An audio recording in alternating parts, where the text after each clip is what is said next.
Yesu alimuokoa. Ni mshuhudaji wa Yesu. Nataka kutoa ushuhuda wa Yesu.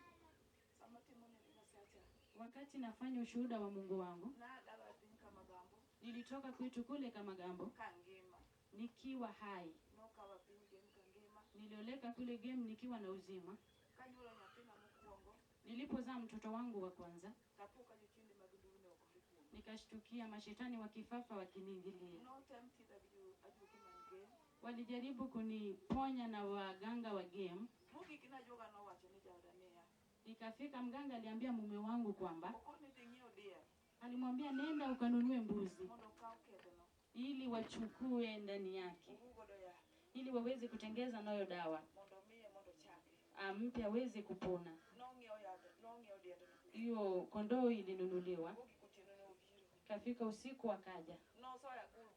Aliweza kuniweka ndani ya nyumba. Nikatolewa uchi.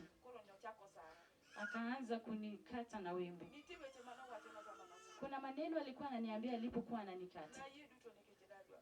Nilikubali yote kwa sababu nilitaka uponyaji. Ikafika alienda nayo pasipo kubaki. Akasema ikibaki ugonjwa haitaenda. Akaenda nayo yote. Nilikuwa hivyo bado naanguka. Ilikataa. Nikazaa mtoto wa pili. Wakati nilipachikwa mimba, bado nilikuwa na ufafa. Sasa jinsi ilikuwa unanifanya, ikifika wakati wa uzazi, ilikuwa siku wa Jumatatu. Mume wangu hakukuwa, alikuwa kule Kericho. Kulikuwa na boma nyingine nyuma ya mlima.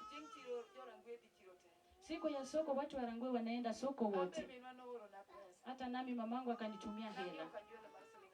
Nikanunua samaki hiyo vile amesema. Sasa nikarudi nyumbani. Nilipofika daraja kidogo, nikashtuka nimeanguka tena. Hapo ndio hizo vitu zilibaki. Sasa nilipoenda nyumbani watu wa Mungu, nilipoanguka kwenye jiwe, kichwa kilikuwa kinaniuma. Kila mahali kiliniuma. Nilisikia kitu kimenikata.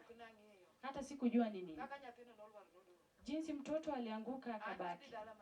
Mimi nikaenda nyumbani kulala. Ilipofika wakati nyanya alirudi, watoto wakamwambia ya kwamba binti wa Malwa ameangusha kitu mahali. Akienda akapata mtoto. Akakuja akaambia mtoto wa Kamagambo, umezaa mtoto nje. Akasema naumwa na kichwa. Nikasema weza kusimama kama bado niko na uzazi. Alinipa dawa. Ikatoa uzao. Ilipofika Jumanne, babangu akakuja kunichukua. Kwetu watu walikuwa wa roho msala. Kanisa iko bomani. Wakati nilifika kwenye boma, baba alinishonea nguo ya waombezi wa roho. Wakaanza kuniombea. Nikaenda kule Kodongo Mango.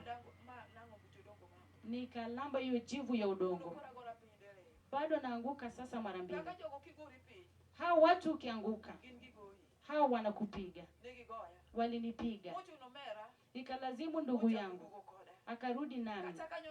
Nilipofika nyumbani, sasa naanguka mara 3. Baba tena akakumbuka. Akasema unasikia, ili huyu mtoto asaidike, kuna mwombezi mwingine. Tukaenda kule mlima Kweruko Ndeto. Mahali wakati nilifika hapo, nilisema sasa nimepona. Kwa sababu yale nilikutana nayo sikuwa nimeyaona.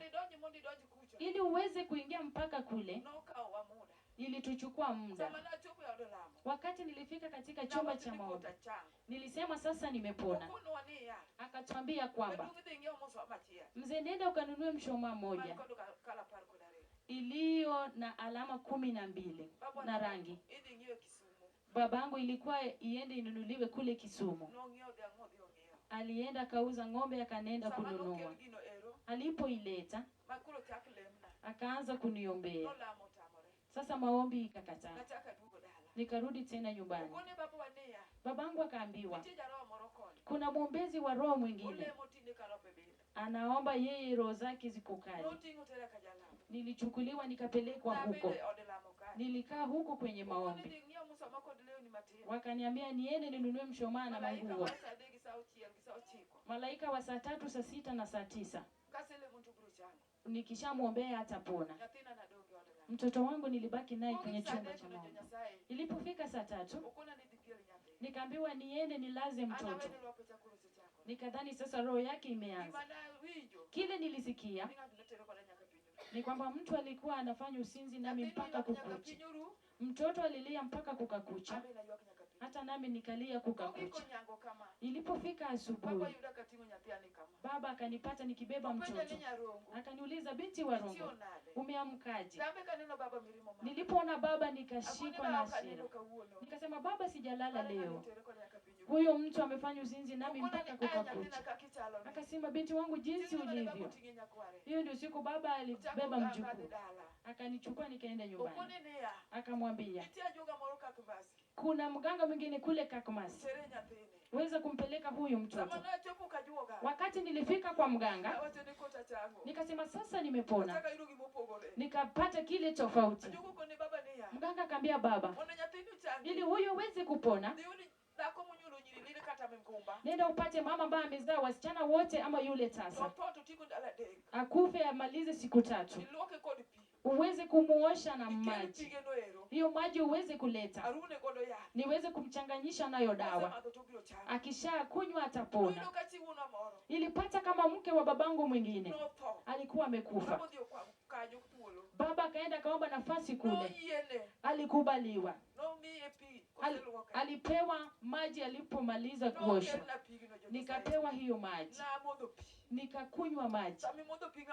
Wakati umekunywa maji ya yule mfu, unakaa mtu amekufa. Nilikunywa maji mtungi moja. Ilikataa. Sasa nikakaa kwetu. Baba akakataa sirudi kule game. Mama anasema huyu ameshapona, wacha arudi. Ililazimisha baba wakati mama alienda kwa Suda. Alinilazimisha akanitorosha kupelekwa kule game. Wakati nilifika game, walipoona yule kichaa. Mume wangu alikuwa kule Kericho. Alipelekewa arifa kwa haraka. Wakati alirudi hivi, aliambiwa waweza kumtoa umpigie boma yake. Nikaenda nikapelekwa kwa boma yangu. Nikazaa tena watoto wawili. Msichana na kijana. Sasa nilikuwa kichaa. Akaambiwa sasa huwezi kuwa hapa. Akachukua godoro na kila kitu akaweka juu. Akaninunulia hiyo jamvi na mbarangeti ndogo. Hiyo nyumba jinsi aliweka nyasi. Niliwachwa hapo na watoto 4. Wana wa Mungu niliiba. Wakati nimeanguka ufahamu ukarudi. Nikiona watoto wangu, inabidi naenda kwa nyumba ya mtu. Hata nikipata ugali nitabeba ili watoto waweze kula. Na watoto wangu hao, mtoto wangu anaitwa Uma na Udhiambo. Hao ni watoto waliotangulia. Ili nibidi natafuta mayai ya ndege kwa sababu singeweza kula. Mdomo yangu ilikuwa nimekula. Kila mahali ilikuwa uchungu. Mayai ya ndege watoto wangekuwa wanapasua. Wakisha koroga, wananiambia mama fungua mdomo. Wao wanachukua ndege wale wadogo, nzige.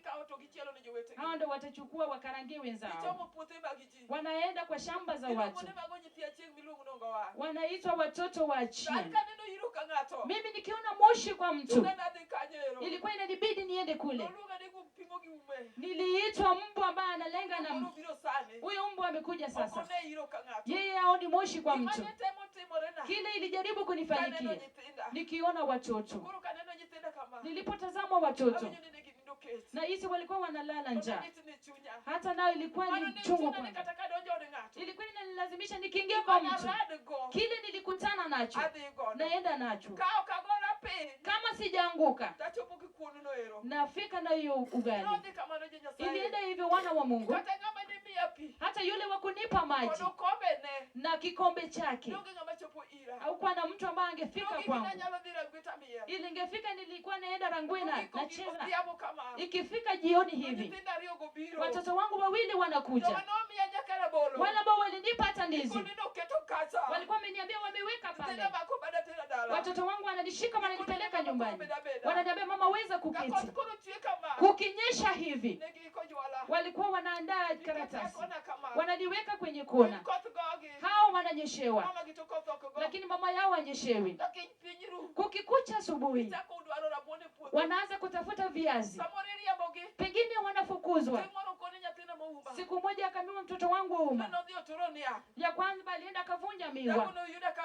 Akanipata nikaketi. Ananiambia naweza piga huyu mtoto wako ufafa uliokwako umrejee. Na anaweza vunja miwa yangu. Nikamuuliza umevunja miwa mtoto? Akasema mama nilivunja kidogo. Ikalazimisha nilichukua mtoto nikaangusha chini nikadhani ameaga. Nikasema hata nife. Ikafika niliungua kwenye moto.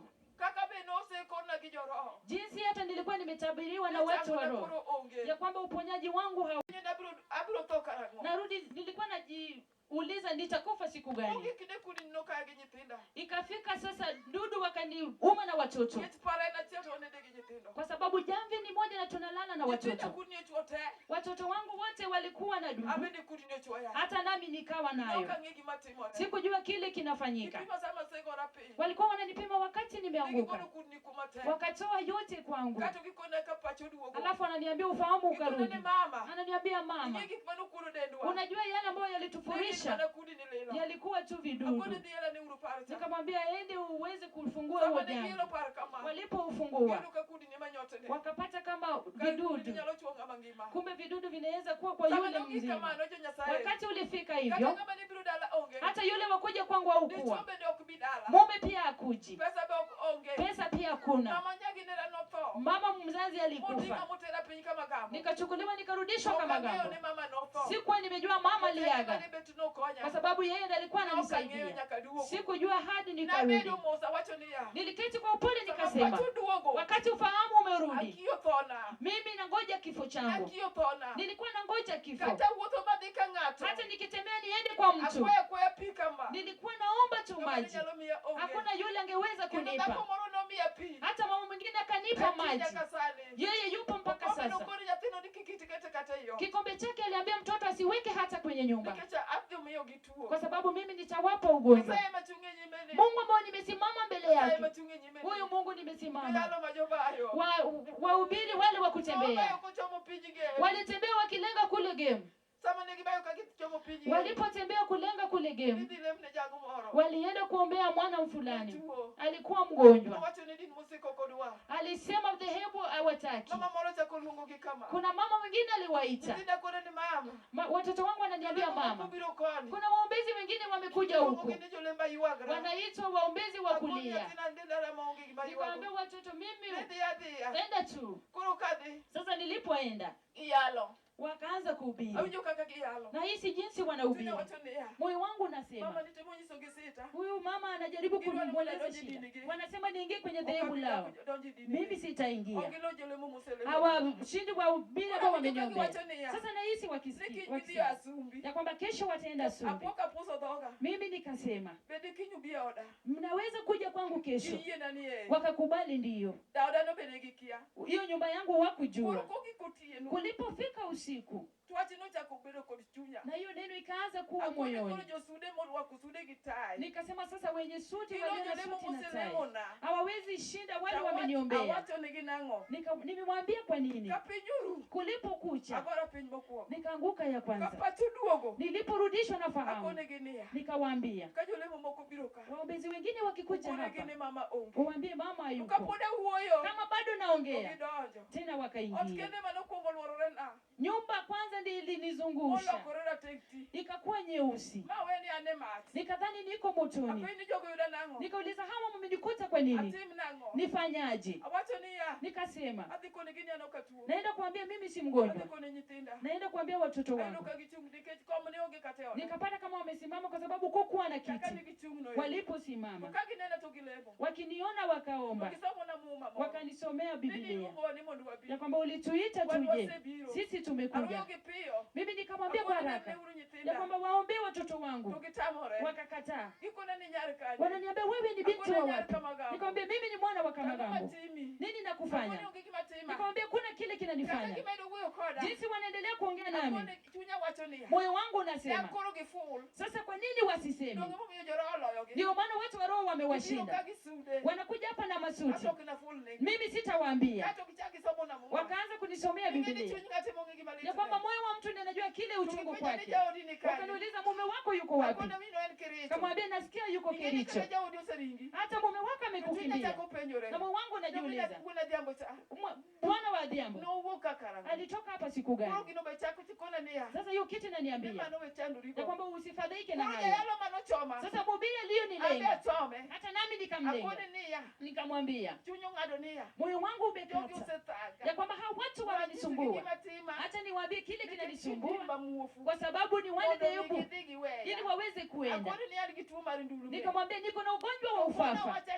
Akaniambia neno moja ya kwamba hata nikimaliza wiki hapa kwako lazima ugonjwa wa ufafa lazima uishi. Jinsi aliposema hivyo tumbo nilianza kuungua kama moto. Nikaenda ni kama naenda kushika tai yake. Nikasema lazima huyo mtu afe. Nilikuwa naenda kushika tai.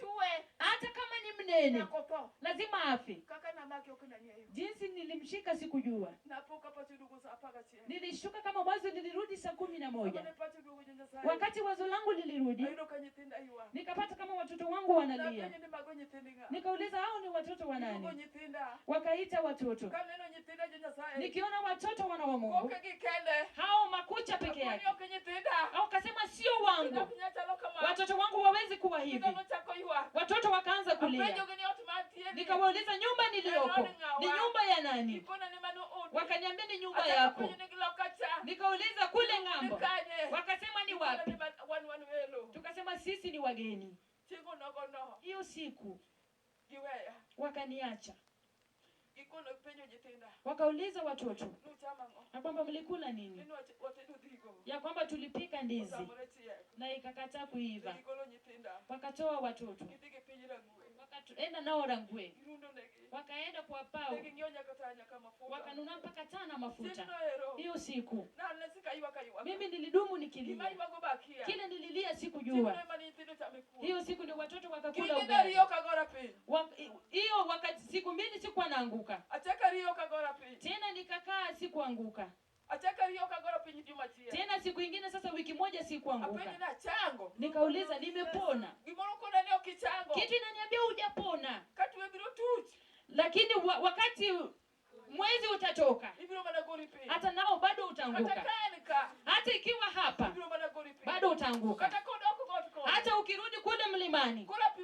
Sasa mimi nalenga mwezi. Mwezi ukatoka. Tena ukarudi sikuanguka.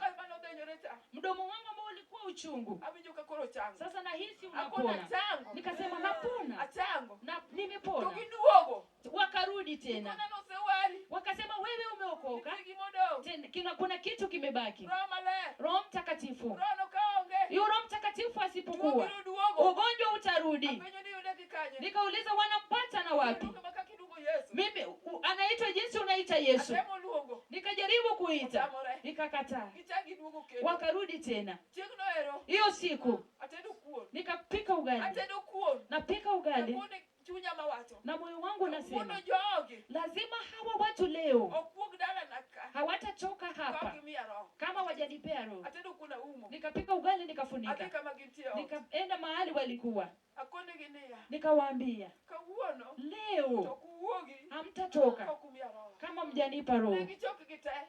Wote wakashtuka. Walipotoka hivi wakaenda wakaomba kando. Hata nami nilipotoka sikuenda. Waliporudi wakaniambia gotika. Nilipogotika hivyo nilidhani nimeanguka moto. Nilinena na Roho Mtakatifu mpaka kesho yake. Hiyo Roho Mtakatifu.